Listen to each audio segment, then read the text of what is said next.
Hi, my name's Candice and welcome to my channel. It's very nice to meet you. And I am mainly a watercolour artist, although I do make lampshades as my main job.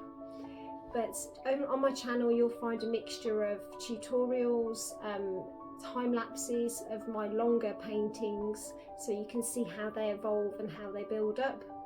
I'll also share some tips and tricks along the way of how to paint landscapes, the quick and easy techniques that you can use in order to create landscapes. You don't have to be amazing at drawing.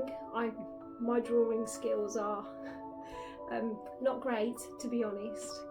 So it's about working with the water, working with the paint, and finding ways to build up a scene and the layers to create the finished piece that you would like. So I hope I can teach you things. If I'm not an expert, but if there's knowledge that I have that I can pass on to you, then I would love to do that and feel like other people are benefiting from the experiences I've had with watercolour.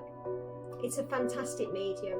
I absolutely love it, and as a fairly new painter, so only the last 2 years, I would definitely recommend to anyone to pick up a paintbrush and just get started, because it's a fantastic hobby.